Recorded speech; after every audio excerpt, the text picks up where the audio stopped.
I'm going to let you in on a little secret here at ParaCore. It's what we think about every time we create a video or a piece of marketing collateral, and it's ParaCore's persona, or our ideal audience. Hallelujah, hallelujah, hallelujah, hallelujah. Does that surprise you? Well, it probably should, because it's not accurate at all. However, if it was, we could use Facebook to target that exact individual. Facebook audience targeting is incredibly powerful and quite a bit different than Google AdWords. Today we're going to talk about Facebook's basic audience targeting, touch on some of the advanced features, and give you a little bit of insight into how Facebook works. My name's Adam Markfeld. I'm owner of ParaCore, a pay-per-click lead generation agency. First, we're going to talk about how Facebook is different than Google AdWords. In Google AdWords, someone has a problem, they go to Google, they type in what they're looking for, ad appears, they go to your landing page, and boom, the consumer is connected with the advertiser and the problem solved. In Facebook advertising, it's a little bit different. A Facebook consumer is on Facebook, they're scrolling through their feed, and an advertiser has pushed advertisements in front of them based on their audience targeting. Audience targeting is generated through a Facebook user's settings, their behaviors, and their actions. So think about it. When you signed up for Facebook, you put in a bunch of information when you first set up your account. You put in your birth date, which in turn generated your age. You put in your gender, where you live, where you work, your job title, your relationship status. All of those factors are part of your profile. Then you started interacting with your friends and you started liking pages, commenting on pages, clicking on ads knowingly or unknowingly. All of these behaviors create your profile that Facebook advertisers then use to target ads directly to you. Today we're going to talk about the 4 basic types of advertising that advertisers use when they're targeting you. Those are your profile settings, your interests, behaviors, and then friends of people that like your page. So profile settings are what I just mentioned. Someone creates a new account on Facebook, they put in all their personal information, and it's extremely concrete, it's 100% accurate, and advertisers can use that information when they're targeting you. So if they want a male in the city of Los Angeles that is between 35 and 37 and works at a large company, an advertiser can put those exact details into their audience targeting and hit that exact person at any given time. The second type of targeting is interest-based targeting. So once you've put in your settings, now you're interacting with all sorts of people and content on Facebook. You might like a certain page, you'll start commenting, you'll start interacting with your friends. If you happen to like political pages, and you're liking a lot of political pages, and you're reading a lot of political articles, you're going to be tagged as a political junkie by Facebook. And they'll even segment you as far as Republican or Democratic leaning. So as an advertiser, you can then say, I want to target my ad to this demographic, Republicans, in this location that are males between 34 and 37, and the advertisements will go directly to you. The third type of targeting is behavior targeting. And this is behaviors for online and offline activity. Facebook has partnered with a number of data providers to pull in their third-party data and associate it with its Facebook users. The data comes from loyalty cards, warranties, behavior patterns that consumer product companies have used for decades. Now that data is being pulled into Facebook, associated with your email account, and advertisers are using that to target more ads to you. So they know what you do outside of Facebook in order to make their advertising more relevant. It's incredibly powerful. The final method of targeting is friends of people that like your page. As an advertiser, you have to manage a page. So theoretically, if you're targeting friends of people that already like your page, they are similar to the people that like your page, and they're a fairly decent audience to target. So when advertisers are creating their ad, they say, okay, I'm advertising for this business. I want to make sure that all the friends of the people that like my business see my ad. So it's not my immediate fans, but it's the people that are friends of the fan. So when they see the ad, they will actually see their friend's name next to the ad saying that they like the page as well. So there's an element of social credibility that comes into play. Okay, next I'm going to go through creating the audience profile of the person I mentioned at the top of the video, and I'm going to walk you through it so that when you see how I'm building it out, it'll give you an idea of what options are available and how the audience targeting actually works. I wanted to do a walkthrough of the AdWords interface editor because I find that it's easier to sometimes see how things are built out rather than talking about it conceptually. So this is where we create basic audiences. On the right-hand side, you'll see the potential reach. It's 196 million people in the United States, aged 18 to 65 plus. And if you go to other countries, that will obviously get bigger because Facebook has a lot more users, but this is the default. Based on the top of the video, we are going to call this late 90s marching band kids. This next section here is custom audiences. This allows you to filter even more based on, let's say, visitors to your website or a lookalike audience for an uploaded list. We're not going to go into a lot of detail about that today, but those are other options to get even more advanced in your audience targeting. The location allows you to choose everyone in the location, people who live in the location, recently in the location, or traveling in the location. That means they're currently in a certain market.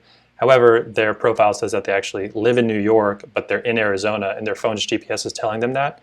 So you can show them very specific travel-related ads because they're visiting, only because they don't actually live here, but they're visiting here. So we're just going to do people who live in this location. And we're going to choose Phoenix. It's notifying us that it removed United States automatically. We're going to adjust this to 35 miles just for fun. You can do between 10 and 50 miles. And you can also get a little bit more advanced with this. So you can drop a pin. Let's say that Gold Canyon is a market that works really well for us. We're going to say 5 miles around Gold Canyon. And then we're also going to exclude 85022 zip code. So when you zoom out, you can see that there are a lot of combinations you can run for audience targeting. You can add, remove locations, get very specific around radiuses if you're a retail store or a dentist or location-specific business. We're going to remove the Gold Canyon option because that tends to mess with audience size a little bit. And the next few options are pretty self-explanatory. You've got age. So late 90s marching band kids are, 35 to 40 or so. And we'll do 40. We're also going to do men and women. Keep it to both. So when we scroll back up to the top here, we see the potential reach is 310,000 now. And we see our options starting to fill out. Location options, age, gender would be in here if we decided to choose a specific gender. The detailed targeting is what we've primarily been talking about. There are the 4 different types, just to remind you. So there are profile settings. So one example of profile settings is an upcoming birthday. So there are 39 million people that have an upcoming birthday within 1 week. So if we were to select that, that would then select people that only have an upcoming birthday within 1 week based on their birth date that they've put in their profile settings. So this is incredibly accurate targeting because it's based on facts, based on what people put in their settings.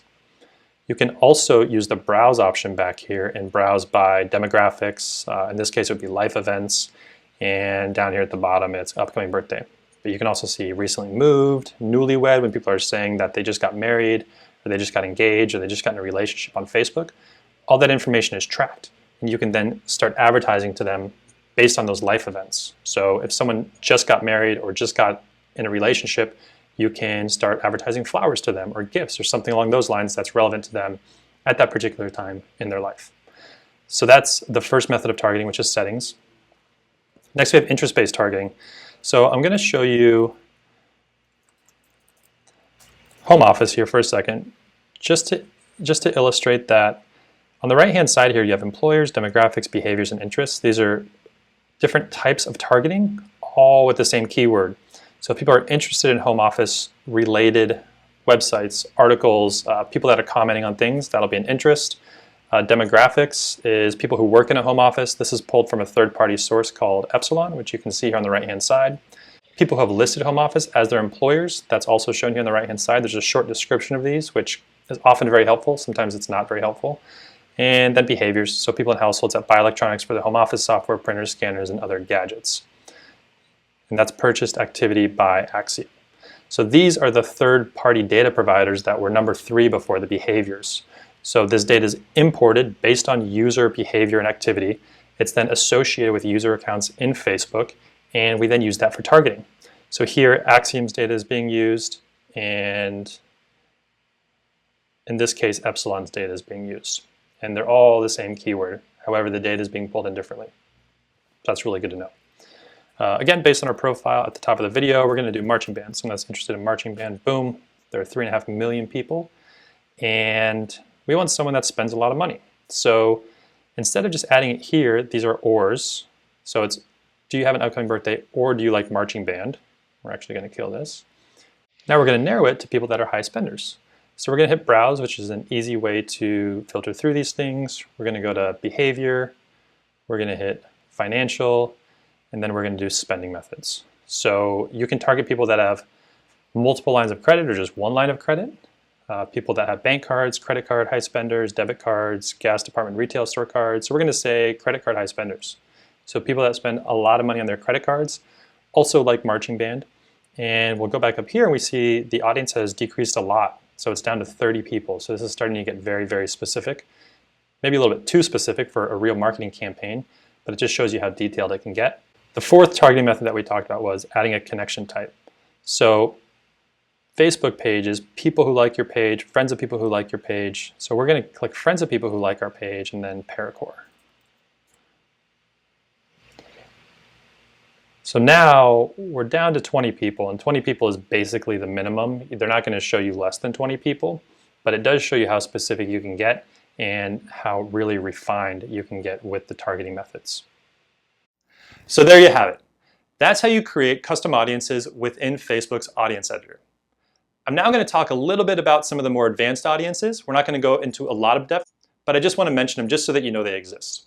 The first one is customer lists. If you have a CRM or a large customer list, you can export that information out of your CRM, upload it to Facebook. They will then match the emails to all Facebook users, and you can advertise directly to your existing customers.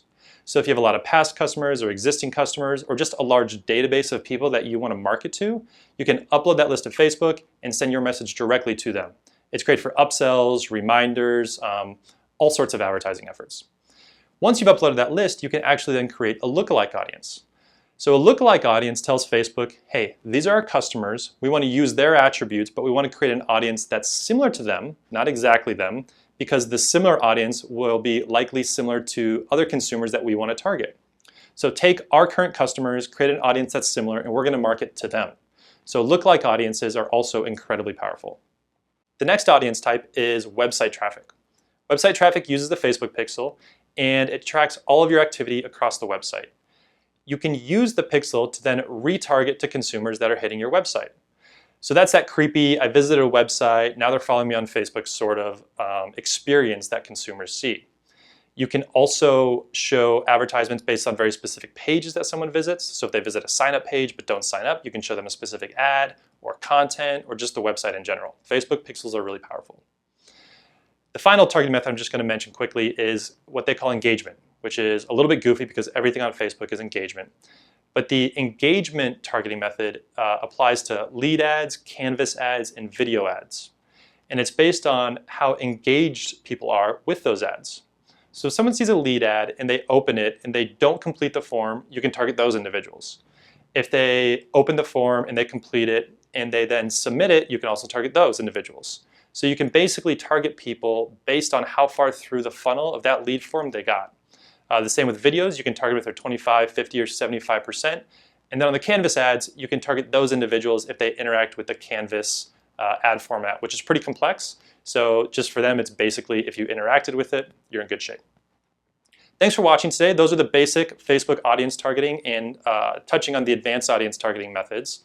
If you're interested in talking more about Facebook, please reach out. My contact information is in the description below. Also, don't forget to subscribe to our channel. We're going to be releasing a lot more videos just like this one relating to everything pay-per-click just for advertisers. Thanks again.